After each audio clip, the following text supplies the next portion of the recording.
Hello everyone. तो आज हम डेटा साइंस का फर्स्ट लेक्चर स्टार्ट करेंगे, जिसमें हम डेटा साइंस को डेफिनेशन को डिस्कस करेंगे और लाइफ साइकिल देखेंगे। डेटा साइंस का लाइफ साइकिल क्या है। डेटा साइंस बेसिकली दो वर्ड का कॉम्बिनेशन है। Data means raw fact and figure हमारे होते हैं, किसी भी फॉर्म में हमारा डेटा हो सकता है। ये रियल लाइफ एग्जाम्पल भी हो सकती है और आपकी जो इमेजिनरी डेटा भी हो सकता है। सेकंड हमारा जो वर्ड है साइंस, यहाँ पर हम साइंस के मीनिंग ले रहे होते हैं हमारी मैथमेटिकल कैलकुलेशन, या जो हम मॉडल यूज कर रहे हैं, या जो हम कैलकुलेशन के लिए अपना कोई एल्गोरिथम अप्लाई करते हैं, तो उसको हम यहाँ पर साइंस के मीनिंग ले रहे होते हैं। अगर इसकी प्रॉपर डेफिनेशन की बात करें तो data science is the domain of study that deal with large amount of data using modern tools and technique. Mean के हमने मॉडर्न टूल्स एंड टेक्निक को यूज करते हुए जब लार्ज अमाउंट ऑफ डाटा को डील करते हैं, वो हमारी डाटा साइंस कहलाती है। अब क्वेश्चन ये है कि लार्ज अमाउंट ऑफ डाटा को तो हमने डील कर लिया है टेक्निक या मॉडल टूल्स यूज करते हुए, लेकिन किस पर्पज के लिए हमने यूज करना है। बेसिकली हम डाटा साइंस में ये सारा काम कर रहे होते हैं अपना मीनिंगफुल इंफॉर्मेशन लेने के लिए, या कोई बिजनेस डिसीजन लेने के लिए हम ये सारा काम कर रहे होते हैं। तो जब भी हमने मशीन लर्निंग के या हमारे डीप लर्निंग के एल्गोरिथम को यूज करते हुए कॉम्प्लेक्स कैलकुलेशन करें या कोई प्रोडिक्टिव मॉडल डिजाइन करें, तो वो बेसिकली हमारी डाटा साइंस कहलाती है। डाटा साइंस की फील्ड में फर्दर मूव करने के पहले आपको कुछ टेक्निकल कॉन्सेप्ट रिक्वायर होते हैं। जब तक आपको टेक्निकल कॉन्सेप्ट क्लियर नहीं होंगे, तब तक आप डाटा साइंस की फील्ड में मूव नहीं कर सकते। जिनमें सबसे पहला हमारा आता है मशीन लर्निंग, फिर हमारा मॉडलिंग आ जाएगा, थर्ड नंबर पे स्टैटिस्टिक्स आ जाएगा, फोर्थ नंबर पे प्रोग्रामिंग, और फिफ्थ में हमारे पास डेटाबेस है। इनके अलावा भी बहुत से प्री रिक्विजिट रिक्वायरमेंट होती है जो कि हमें डाटा साइंस की फील्ड में मूव करने के पहले रिक्वायर है, लेकिन ये जनरल जो है आपका 5 डिस्कस की जा रही है। नंबर 1 हमारे पास है machine learning. Machine learning basically backbone होती है डाटा साइंस की। इसको बैकबोन इसलिए बोला जाता है क्योंकि मशीन लर्निंग में हम जो मॉडल यूज कर रहे हैं, जो एल्गोरिथम यूज कर रहे होते हैं, वही मॉडल या वही एल्गोरिथम हम अपने डाटा साइंस में भी यूज करते हैं स्टैटिस्टिकल डाटा को डील करने के लिए या कोई प्रेडिक्टिव मॉडल डिजाइन करने के लिए। सेकंड नंबर पे हमारा आता है मॉडलिंग। मॉडलिंग जो है बेसिकली एक बहुत ही इंपॉर्टेंट स्टेप होता है प्रीरेक्विजिट नॉलेज के लिए, जिसमें हम बेसिकली ये जज कर रहे होते हैं कि जो हम मॉडल यूज करना चाह रहे हैं या जो हमने कोई एल्गोरिथम अप्लाई करना है अपने डाटा के ऊपर, वो कितना सूटेबल है हमारी प्रॉब्लम को सॉल्व करने के लिए। क्योंकि मॉडल तो बहुत से हमारे मशीन लर्निंग के मॉडल हैं जो हम यूज भी कर सकते हैं या हम कर भी रहे होते हैं, लेकिन हमने बेसिकली अपने डाटा को देखते हुए जजमेंट करनी होती है या एनालिसिस करना होता है कि हमारे इस डाटा पे कौन सा मॉडल जो है सूटेबल रहेगा या कौन सा मॉडल हमें जो है बेटर रिजल्ट प्रोवाइड करेगा। थर्ड नंबर पे हमारे पास आता है स्टैटिस्टिक्स। स्टैटिस्टिक्स का मतलब होता है कि ऐसा डाटा जो कि हमारे आउटपुट के बाद या ऑब्जर्वेशन के बाद हमें रिसीव होता है। अब ये ऑब्जर्वेशन हम कैसे करते हैं? ऑब्जर्वेशन बेसिकली हम साइंटिफिक एक्सपेरिमेंट यूज करते हुए या कोई इन्वेस्टिगेशन करते हुए जो हम डाटा गैदर करते हैं, उसको स्टैटिस्टिकल डाटा बोला जाता है या स्टैट डाटा कहते हैं। अब स्टैट डाटा में हमें किसी ग्राफ के थ्रू जो है डाटा की रिप्रेजेंटेशन की जा सकती है, हमें कोई चार्ट के थ्रू एक्सप्लेनेशन की जा सकती है। अब हमारे पास चार्ट या ग्राफ भी बहुत से टाइप के होते हैं। बार ग्राफ होता है, हमारे पास पाई ग्राफ होता है, हमारे पास जो है 2D ग्राफ होता है, 3D ग्राफ होता है। इस तरह बहुत सी टाइप के हमारे ग्राफ की फॉर्म हो सकती है, या डाटा की रिप्रेजेंटेशन, स्टैटिस्टिक्स रिप्रेजेंटेशन हम डिफरेंट टाइप के यूज करते हुए अपने डाटा को डील कर रहे होते हैं या स्टडी कर रहे होते हैं।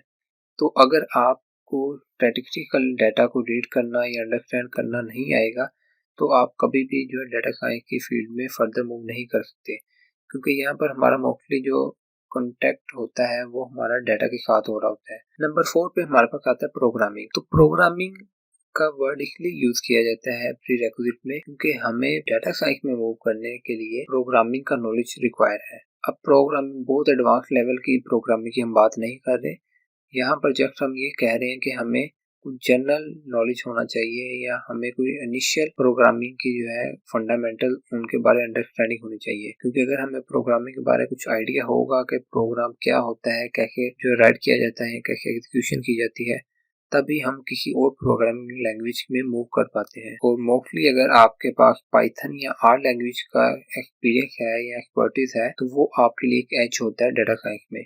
क्योंकि जितना भी हमने डाटा साइंस में काम करना है वो आर्टिफिशियली बेस्ड हम वर्क कर रहे होते हैं, और मशीन लर्निंग और डीप लर्निंग पर हम मॉडल को यूज कर रहे होते हैं। इसलिए अगर हमें पाइथन या आर लैंग्वेज आ रही होगी तो वो हमें प्रोग्राम को या अपने सिस्टम को अंडरस्टैंड करना या एक अच्छा मॉडल बिल्ड करना हमारे लिए इजी काम हो। इस नंबर पे हमारे पास आता है डेटाबेस। तो जब भी आपका कोई भी डेटा साइंटिस्ट होगा, उसको अगर डेटाबेस का नॉलेज नहीं होगा तो कभी भी अपने मॉडल को ट्रेन नहीं करवा पाएगा, क्योंकि डेटाबेस में हमारा जो डाटा होता है वो लार्ज अमाउंट ऑफ डाटा जो है एक डेटाबेस के अंदर हम सेव करवा के रखते हैं। तो जब हमने मल्टीपल एंट्री में से या एक वास्ट डाटा में से स्पेसिफिक डाटा को गेट करना होगा या उसको हमने ट्रेन करवाना होगा, तो उसके लिए आपको डेटाबेस को यूज करना या उसको अंडरस्टैंड करना या अपनी डेटाबेस से डाटा को एक्सट्रैक्ट करवाना आना चाहिए। तभी आप जो है लार्ज अमाउंट ऑफ डाटा में से सिर्फ लिमिटेड या जो रिक्वायर्ड डाटा होगा उसको ही यूज करते हुए अपने मॉडल को ट्रेन या प्रेडिक्ट करवा पाए। तो ये थी हमारी कुछ प्री रिक्विजिट नॉलेज जो कि हमें टेक्निकली रिक्वायर होता है डाटा साइंस की फील्ड में मूव करने के लिए। अब हम बात करेंगे डाटा साइंस के लाइफ साइकिल की। तो डाटा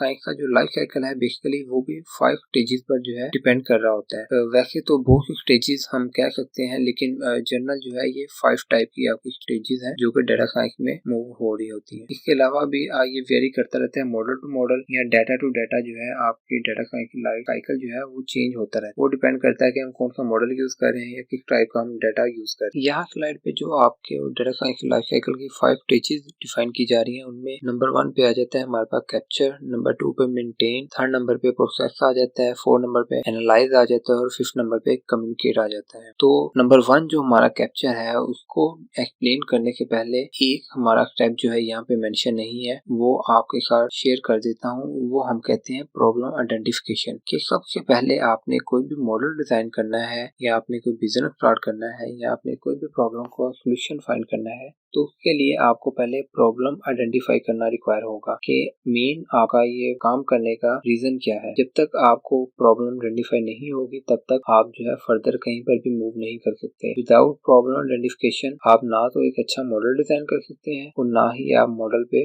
वर्किंग कर सकते हैं। पहले आपने अपनी प्रॉब्लम को आइडेंटिफाई करना है, फिर आपने करना है कैप्चर वाली फील्ड में जाना है। कैप्चर में हमारा क्या आएगा, कैप्चर में बेसिकली डाटा कलेक्शन को ही कहते हैं कि आपने डाटा एक्विजिशन करनी है। डाटा एक्विजिशन के बाद आपने डाटा एंट्री करनी है, इसके अलावा आपने डाटा एक्सट्रैक्शन करनी है।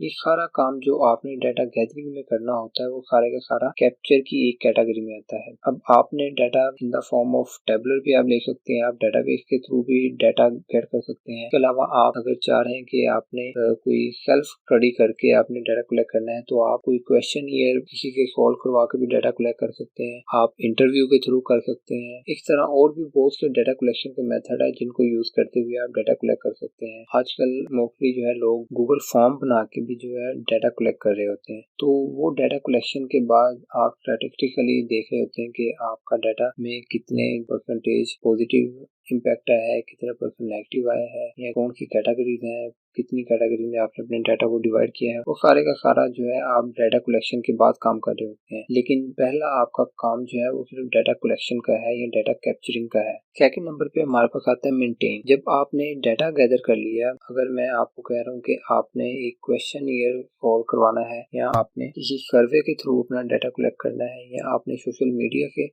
डाटा गैदर करना है या कोई भी और ट्रांजेक्शन ऑफ डाटा आपने लेना है या कोई स्टैटिस्टिकल डाटा लेना है, तो डाटा तो आपने कलेक्ट कर लिया है लेकिन वो आपका रॉ फैक्ट एंड फिगर होता है, क्योंकि डाटा की डेफिनेशन ये है कि रॉ फैक्ट एंड फिगर को डाटा बोला जाता है। तो जब आप डाटा की प्रोसेसिंग करते हैं या डाटा की क्लींजिंग करते हैं या जब डाटा का एक आर्किटेक्ट डिजाइन करते हैं तो वो आपका बेसिकली मेंटेनेंस वाले कैटेगरी में फॉल करेगा। तो ऐसा करने से हमारा जो डाटा होता है वो हमें एक ऐसे फॉर्मेट में मिल जाता है जिसे हम फर्दर अपनी स्टडी में या अपनी मॉडलिंग में जो है यूज करके एक अच्छा सिस्टम डिजाइन कर सकते हैं। अगर आपको इसकी मैं एग्जांपल दूं तो वो हम इस तरह कह सकते हैं कि आपने किसी एनिमल पे स्टडी करनी है तो एनिमल जितने भी आपके एनिमल हो सकते हैं वो सब के सब बेसिकली आपके रॉ फैक्ट एंड फिगर या रॉ डाटा होगा। आपने एनिमल का डाटा कलेक्ट किया, उनमें से आप कह रहे हैं कि मैंने जो है कैट पे स्टडी करनी है या मैं डॉग पे स्टडी करना चाह रहे हैं, तो आपने जो एक कैटेगरी चूज की है वो बेसिकली कैटेगरी बनाने के लिए आपको उसको पहले मेंटेन करना पड़ेगा। मेंटेन करने के लिए आपको उसकी प्रोसेसिंग करनी पड़ेगी। प्रोसेसिंग करने के बाद आप उसको कैटेगराइज कर लेंगे। हर एक एनिमल जो होगा उसको आप सेपरेट कैटेगरी में ऐड कर देते हैं। फिर आप जिस पे वर्क करना चाह रहे होंगे या जितना आप डाटा